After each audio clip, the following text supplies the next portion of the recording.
God, may the words of my mouth and the meditations of all of our hearts be acceptable to you, for you are our rock and our Redeemer.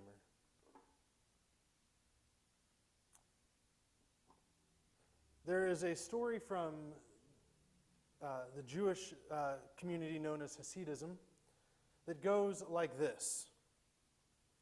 There was once a man who was going from village to village, from rabbi to rabbi, asking the same question, where can I find God?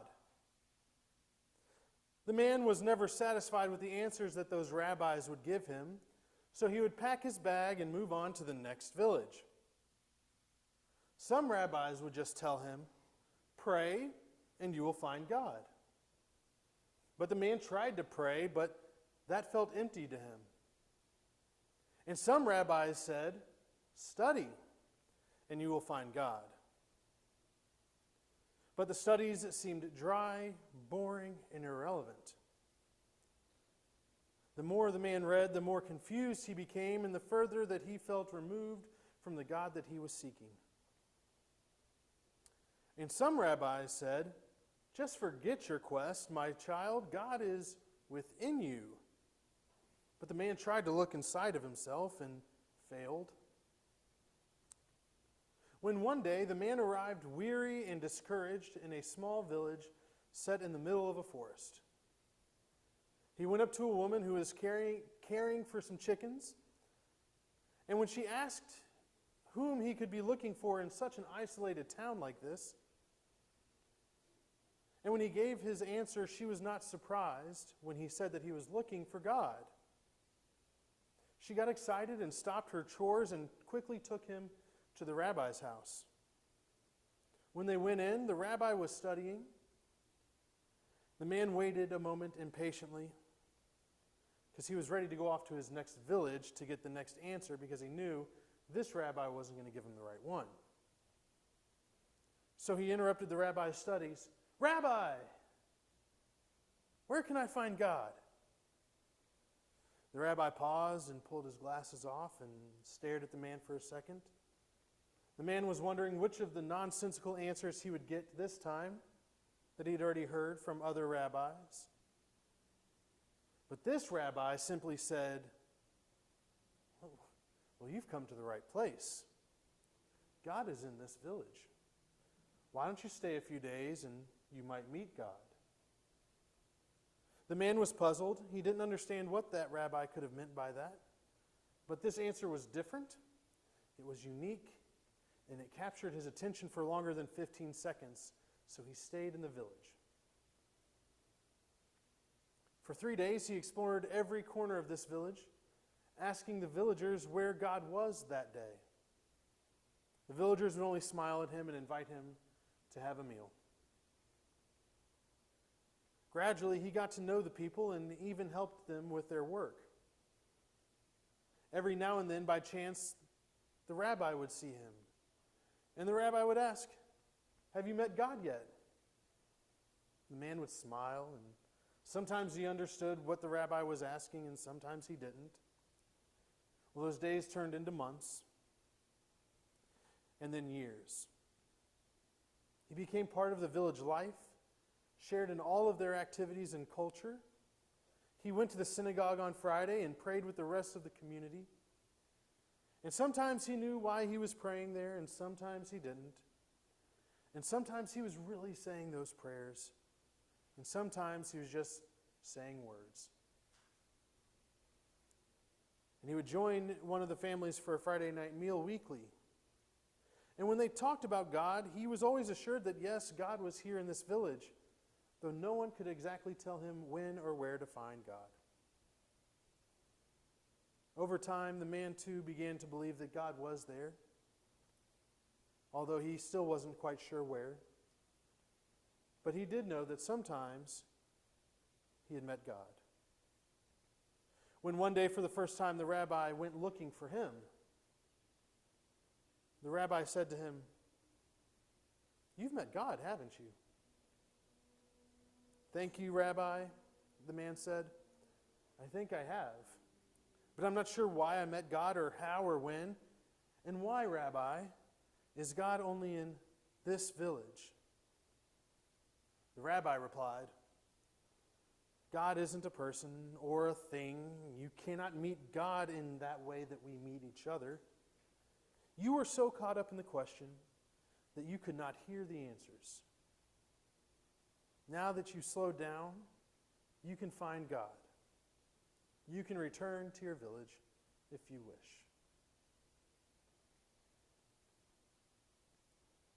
If we are following this biblical narrative from Genesis to Revelation, God reveals God's self in many different ways.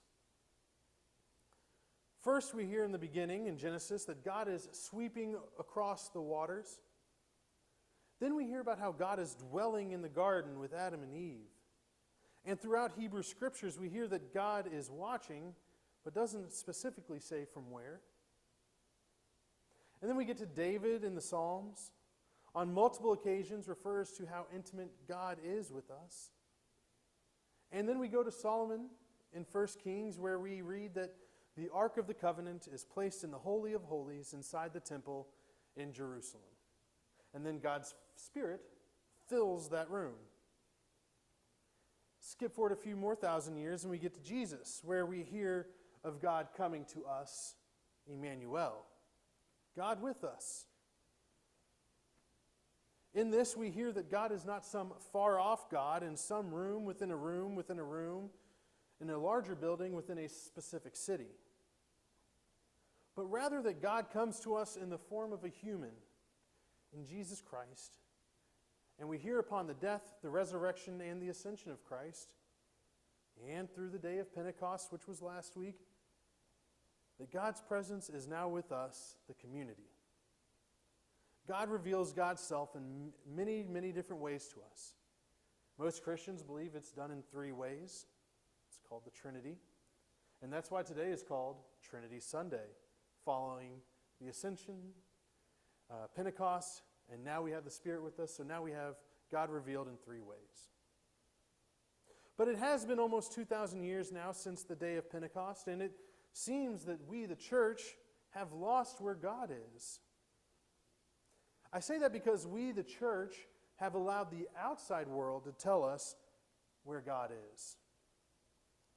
We have allowed them to tell us that God is in the clouds somewhere, and we have begun to believe that version of God, using imagery like the big man upstairs. We've begun to believe that there is a man in the clouds who looks down on us with anger, sympathy, and sometimes love. That understanding of God is over and above and beyond creation. And that God is some untouchable deity.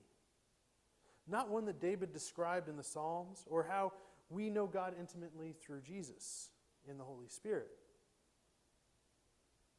Understanding God as untouchable and far away can be very dangerous for our theologies. One of my favorite Christian philosophers, his name is Peter Rollins, takes things pretty far and says that the understanding of God being far and away can lead to idolatry. He says that an idol is an object that we believe is the answer to all of our problems, that we believe can fill the fundamental gap we experience that is festering the very depths of our human experience. By misunderstanding how and where God is, we have turned the good news of Christianity, that God is with us, into the bad news of an idol. That God is nothing more than a product that we can all reach for on a store shelf, and yet we can't reach it. We will always try to fill our gaps with this. It is this idolatry that makes so much of Christianity say to the world, you are not allowed to ask questions of God. In multiple occasions in the Gospels, Jesus confronts religious leaders about their dishonesty. But what they're being dishonest about is who they are. That there is this gap between who the priests are pretending to be and who they actually are. In those stories, Jesus is trying to remind them that they are missing that God dwells within them and within all. We do this lie today. That when we think God is out there, that God is out of reach. And that means we can hide from God, which allows us to do harm to ourselves and to others because God can't see it. And in our hiding from God, we pretend that we are the ones that are searching, as if God isn't already with us, missing that God is dwelling with us. We think we are missing a piece because we think God is so far away. And so we begin to search for God, that missing piece, which isolates us, takes us to far isolated villages like the man did.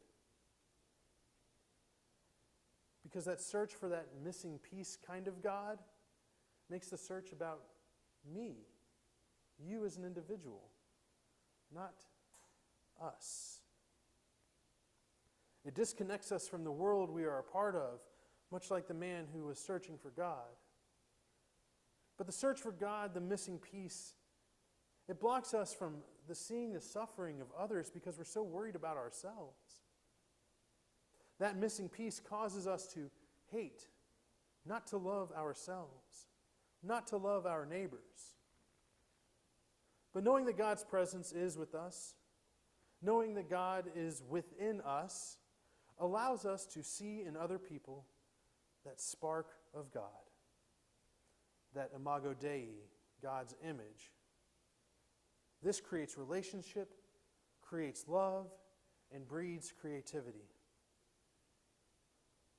Peter Rollins also continued to say that the search for the God that is beyond is like walking down a busy city street. You'll pass and see thousands of people on the sidewalk. None of them you know or remember. You see them as objects, but none stand out to you. However, you see that one person that you do love, and they stand out in that crowd. They've become the only thing you see and focus on this beautiful, busy street. This is the idol, the thing that distracts us from the beauty that surrounds us, that distracts us from the fullness of God's presence in each and every one of us. That if we are all looking for this one thing, that if we are looking for that God moment, we may miss it completely. This same distraction of looking up and away for God is what created a famous moment for Father Thomas Merton in 1958. Thomas Merton was a Trappist monk who lived in Kentucky, and before Vatican II Catholicism, he blended Catholicism with Zen Buddhism. And he wrote this in 1958.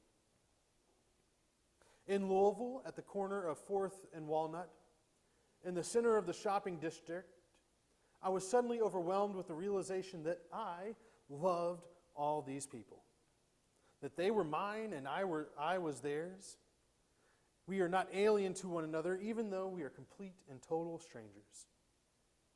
It was like waking up from a dream of separateness, self-isolation in a special world, the world of renunciation and holiness. But this sense of liberation from an illusory difference was such a relief and such a joy to me that I almost laughed out loud. Merton continues to say that I have the immense joy of being a human, a member of a race in which God becomes incarnate. As if the sorrows and the stupidities of the human condition could overwhelm me, now I realize what we all are. And if only everyone could realize this. But there's no way of telling people that they are all walking around shining like the sun. I suddenly saw the secret beauty of their hearts, the depths of their hearts, where neither sin or desire or self-knowledge can reach. The core of their reality, the person that each one is in God's eyes. If only we could see ourselves as we really are. If we could do this, there would be no more war, no more hatred, no more cruelty, no more greed. This revelation from Merton There is a historical marker in Louisville for it.